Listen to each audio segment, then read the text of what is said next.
Every toolbox has one. Every flat-pack disaster includes one. And somehow, no matter how carefully you put it down, it vanishes the second you need it most. This tiny L-shaped piece of metal has ruined weekends, tested friendships, and quietly judged us all. But there's one thing almost nobody ever asks about it. I'm Professor Everything, and today we'll be answering the question, why is it called an Allen wrench? Right here on Explaining Everything.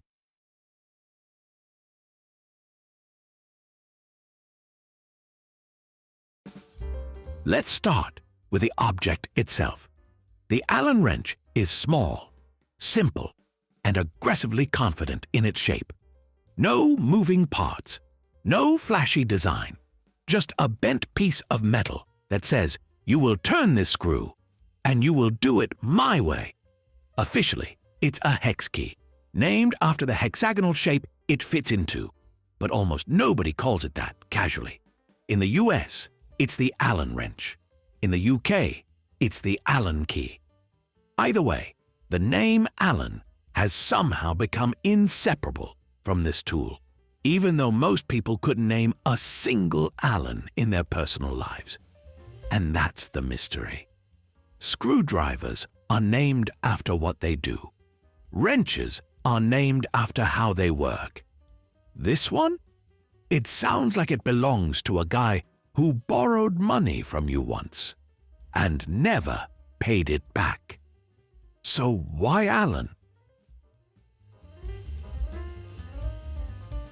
The answer isn't mythical or metaphorical. Allen was an actual human being named William G. Allen, and he lived in the early 1900s. He founded the Allen Manufacturing Company in Hartford, Connecticut, and in 1910 he patented a new kind of screw and the tool designed to drive it. At the time, factory screws were kind of a menace. Many had square or slotted heads that stuck out, caught on clothing, and occasionally turned workers into unwilling participants in industrial horror stories. Allen's solution was elegant. Put the gripping shape inside the screw head instead of sticking it out. That recessed hexagonal design meant nothing could snag, and it required a matching tool to turn it. That tool was the hex key, and Allen sold it as part of his system. He even called the screws Allen safety screws. Because Allen's company aggressively marketed and distributed these tools, people began associating the entire design with his name. Over time, hex key quietly lost the branding battle, and Allen wrench won.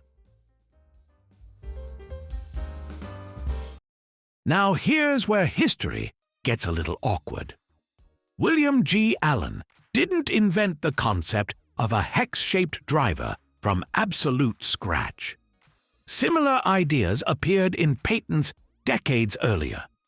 Engineers in the late 1800s were already experimenting with internal drive screws because, frankly, slipping screwdrivers were annoying back then too. But Allen was the first person to successfully commercialize and standardize the design. He didn't just have an idea. He made it practical, mass-produced it, and sold it alongside the screws that required it. That's the difference between someone thought of it once and everyone now owns 6 of them, and none are the right size. This is how names stick. Not because someone was first, but because someone was loudest, earliest, and everywhere.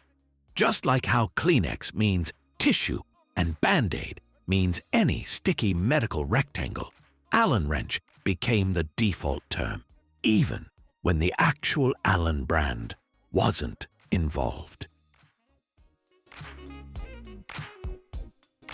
Here's the funniest part. The Allen Manufacturing Company doesn't even make Allen wrenches anymore. The brand changed hands, production shifted, and eventually the original company faded out. But the name refused to leave.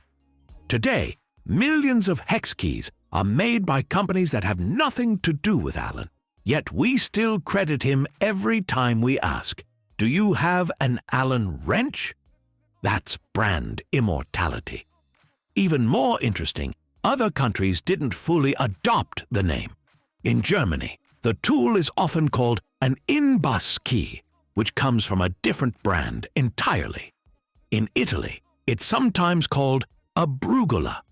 But English-speaking countries stuck with Allen, and now the name is basically welded into the language. William G. Allen didn't just sell a tool.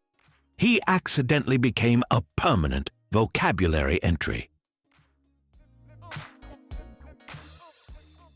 The Allen wrench isn't named for what it does or how it looks. It's named after a real person who solved a very practical engineering problem and, without meaning to, permanently branded toolboxes, furniture manuals, and human frustration levels across the globe.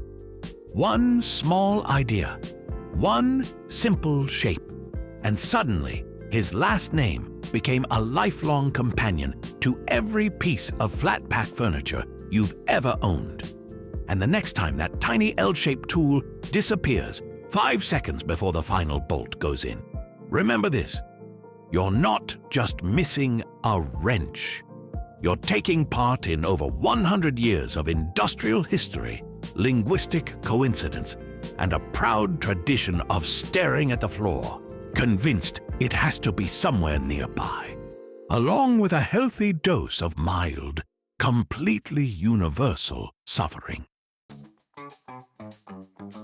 If you learned something new today, don't forget to like, subscribe, and maybe use a tool belt so you won't lose it next time. Also, if you have suggestions for our next video, feel free to share them in the comments below. We'll be sure to give you an acknowledgement for your contribution. If you enjoyed this video, please check out our other bingeable channels. Thank you for tuning in, and join us next time here in the channel that answers all the why, what, who, where, and how questions you've always wondered about, here on Explaining Everything.